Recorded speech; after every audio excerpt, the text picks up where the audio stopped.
Hi, ഏവർക്കും PSC ടിപ്സിൻ്റെ പുതിയ ഒരു ക്ലാസ്സിലേക്ക് സ്വാഗതം. നമ്മൾ ഡിസ്കസ് ചെയ്യാൻ പോകുന്നത് പ്രീവിയസ് ഇയറിൽ ചോദിച്ചുകൊണ്ടിരിക്കുന്ന കുറച്ച് PSC ചോദ്യോത്തരങ്ങളാണ് നോക്കാൻ പോകുന്നത്. നമുക്ക് ക്ലാസ്സിലേക്ക് കിടക്കാം. ഇന്ത്യൻ സ്വാതന്ത്ര്യ സമരത്തിൻ്റെ അന്തിമ ലക്ഷ്യം പൂർണ്ണ സ്വരാജാണെന്ന് പ്രഖ്യാപിച്ച കോൺഗ്രസ് സമ്മേളനം. ലാഹോർ കോൺഗ്രസ് സമ്മേളനം. ഇന്ത്യൻ സ്വാതന്ത്ര്യ സമരത്തിൻ്റെ അന്തിമ ലക്ഷ്യം പൂർണ്ണ സ്വരാജാണെന്ന് പ്രഖ്യാപിച്ച കോൺഗ്രസ് സമ്മേളനം ലാഹോർ സമ്മേളനം. ഗാന്ധിജിയുടെ നേതൃത്വത്തിൽ INC നടത്തിയ ആദ്യത്തെ ദേശീയ പ്രക്ഷോഭം. ഗാന്ധിജിയുടെ നേതൃത്വത്തിൽ INC നടത്തിയ ആദ്യത്തെ ദേശീയ പ്രക്ഷോഭം. INC എന്ന് പറഞ്ഞാൽ ഇന്ത്യൻ നാഷണൽ കോൺഗ്രസ് ഗാന്ധിജിയുടെ നേതൃത്വത്തിൽ ആദ്യമായിട്ടൊരു പ്രക്ഷോഭം നടത്തി. അത് നിസ്സഹകരണ സമരമാണ്. മൂന്നാമത്തെ ചോദ്യം, ഫോർവേഡ് ബ്ലാക്ക് എന്ന രാഷ്ട്രീയ പാർട്ടി രൂപീകരിച്ചത് ആര്? ഫോർവേഡ് ബ്ലാക്ക് രാഷ്ട്രീയ പാർട്ടി രൂപീകരിച്ചത് സുഭാഷ് ചന്ദ്രബോസ്. സുഭാഷ് ചന്ദ്രബോസ് ആണ് ഫോർവേഡ് ബ്ലാക്ക് രാഷ്ട്രീയ പാർട്ടി രൂപീകരിച്ചത്. ഇന്ത്യയുടെ വടക്കു പടിഞ്ഞാറൻ പ്രദേശങ്ങളിൽ നിരവധി സമരങ്ങൾക്ക് നേതൃത്വം നൽകുകയും ദ്വിരാഷ്ട്രവാദത്തെയും ഇന്ത്യയുടെ വിഭജനത്തെയും എതിർക്കുകയും ചെയ്ത നേതാവ്. പിന്നീട് ഇന്ത്യയുടെ ഗവൺമെന്റിന്റെ പരമോന്നത ബഹുമതിയായ ഭാരതരത്നം ലഭിക്കുകയും ചെയ്ത വ്യക്തി ആര് എന്നാണ് ചോദിച്ചിരിക്കുന്നത്. ഖാൻ അബ്ദുൾ ഖാഫർ ഖാൻ. ഇന്ത്യയുടെ ഖാൻ അബ്ദുൾ ഖാഫർ ഖാൻ ഇന്ത്യയുടെ വടക്കു പടിഞ്ഞാറൻ പ്രദേശങ്ങളിൽ നിരവധി സമരങ്ങൾ നടത്തുകയും ഖാൻ അബ്ദുൾ ഖാഫർ ഖാൻ ദ്വിരാഷ്ട്രത്തെയും ഇന്ത്യയുടെ വിഭജനത്തെയും എതിർക്കുകയും ചെയ്ത ഒരു നേതാവാണ്. അദ്ദേഹത്തിന് മരണാനന്തരം ഭാരതരത്നം ലഭിക്കുകയും ചെയ്തു.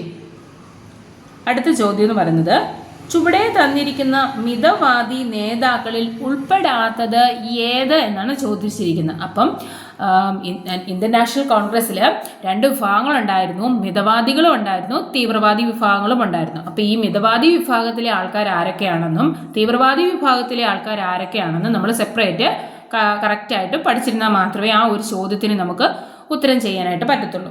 അപ്പം മിതവാദി നേതാക്കൾ എന്ന് പറയുന്ന വ്യക്തികൾ Dadabhai Naoroji, Gopal Krishna Gokhale, Pherozeshah Mehta, WC Banerjee, Rash Behari boss.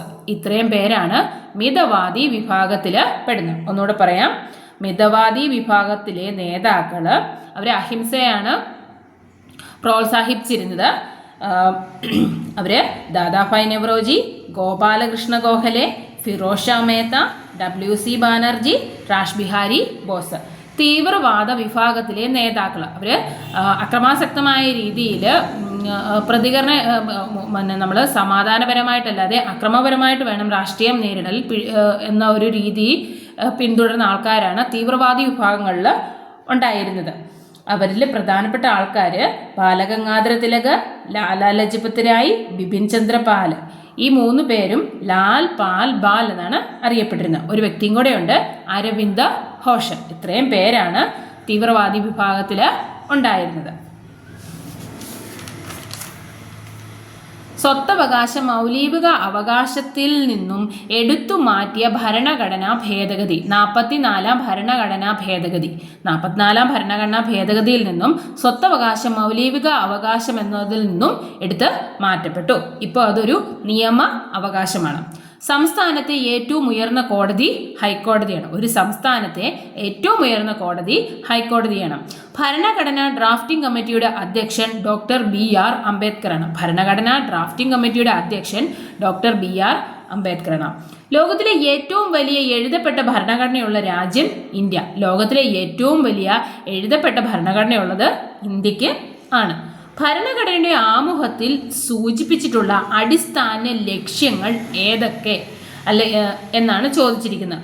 അതിൽ നമ്മുടെ ഭരണഘടനയുടെ ആമുഖത്തിൽ സൂചിപ്പിച്ചിരിക്കുന്നത് 5 അടിസ്ഥാന ലക്ഷ്യങ്ങളാണ് ഉള്ളത്. 1 നീതി, 2 സ്വാതന്ത്ര്യം, 3 സമത്വം, 4 സാഹോദര്യം, 5 രാഷ്ട്രത്തിൻ്റെ സ്വഭാവം എന്നാണ് പറയുന്നത്. ഇതിൽ ഒന്നാമത്തേൽ രാഷ്ട്രം നീതിയുക്തമായിരിക്കണം, 2 സ്വാതന്ത്ര്യത്തോടു കൂടിയുള്ളതായിരിക്കണം, സമത്വപൂർണമായിരിക്കണം, സാഹോദര്യമുള്ളതായിരിക്കണം, രാഷ്ട്രത്തിൻ്റെ അടുത്ത് ഏറ്റവും അവസാനത്തേതും 5-ാമത്തേതുമായത് രാഷ്ട്രത്തിൻ്റെ സ്വഭാവം. ഈ രാഷ്ട്രത്തിൻ്റെ സ്വഭാവം എന്ന് പറയുന്നതിൽ പ്രധാനമായും ഉൾക്കൊണ്ടിരിക്കുന്നത് ഇന്ത്യ ഒരു പരമാധികാര സോഷ്യലിസ്റ്റ് മതേതര ജനാധിപത്യ റിപ്പബ്ലിക്കായിട്ട് സ്ഥാപിക്കുക എന്നതാണ്. അടുത്തത്, കൈസറി ഹിന്ദ് പദവി ഗാന്ധിജി ബ്രിട്ടീഷ് ഗവൺമെന്റിന് തിരികെ നൽകാൻ ഇടയാക്കിയ സംഭവം. കൈസർ എ ഹിന്ദ് പദവി ഗാന്ധിജി ബ്രിട്ടീഷ് ഗവൺമെന്റിന് തിരികെ നൽകിയത് ജാലിയൻ ബാഗ് കൂട്ടക്കൊലയുമായിട്ട് ബന്ധപ്പെട്ടാണ്. അടുത്ത ചോദ്യം, ഇനി ക്ഷേത്ര നിർമ്മാണമല്ല വിദ്യാലയ നിർമ്മാണമാണ് ജനതയ്ക്ക് വേണ്ടത്. പ്രധാന ദേവാലയം വിദ്യാലയമായിരിക്കണമെന്ന് ആഹ്വാനം ചെയ്ത സാമൂഹ്യ പരിഷ്കർത്താവ് ശ്രീനാരായണ ഗുരു.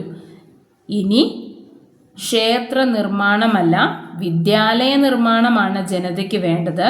പ്രധാന ദേവാലയം വിദ്യാലയം തന്നെയാകണമെന്ന് ആഹ്വാനം ചെയ്ത സാമൂഹ്യ പരിഷ്കർത്താവ് ശ്രീനാരായണ ഗുരു ആണ്. ചട്ടമ്പി സ്വാമിയുടെ യഥാർത്ഥ പേര് അയ്യപ്പൻ എന്നാണ്. ചട്ടമ്പി സ്വാമിയുടെ യഥാർത്ഥ പേര് Ayyappan.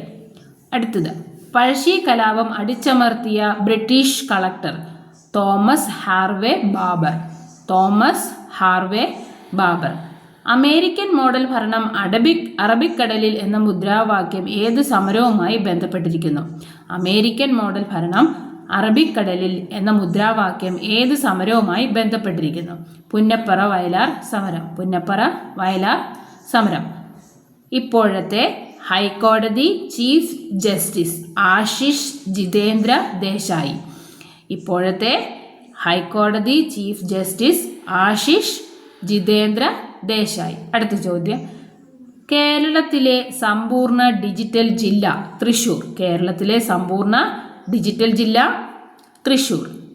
Transfer of power of India എന്ന ഗ്രന്ഥത്തിൻ്റെ കർത്താവ്.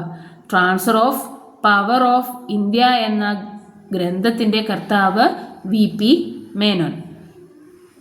താഴെ പറയുന്നവിൽ ഫ്രാൻസിൻ്റെ അധിനിവേശ പ്രദേശം ഏതൊക്കെയാണെന്നാണ് ചോദിച്ചിരിക്കുന്നത്?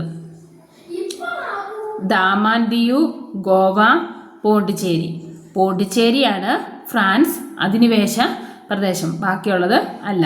ഫ്രാൻസിൻ്റെ അധിനിവേശ പ്രദേശം പോണ്ടിച്ചേരി. സംസ്ഥാന പുനഃസംഘടനാ കമ്മീഷനിലെ മലയാളിയായ അംഗം KM പണിക്കർ. സംസ്ഥാന പുനഃസംഘടനാ കമ്മീഷനിൽ മലയാളിയായിരുന്ന ആദ്യ അംഗം KM പണിക്കർ. റൂർക്കല ഇരുമ്പ് വ്യവസായശാല സഹായം നൽകിയ രാജ്യം ജർമ്മനി. റൂർക്കല ഇരുമ്പുരുക്ക് വ്യവസായശാലയ്ക്ക് സഹായം നൽകിയത് ജർമ്മൻ രാജ്യമാണ്. ഇന്ത്യൻ ബഹിരാകാശ വകുപ്പിൻ്റെ ചൊവ്വ ദൗത്യത്തിൻ്റെ പേര് മംഗൾയാൻ. ഇന്ത്യൻ ബഹിരാകാശ വകുപ്പിൻ്റെ ചൊവ്വ ദൗത്യത്തിൻ്റെ പേര് മംഗൾയാൻ.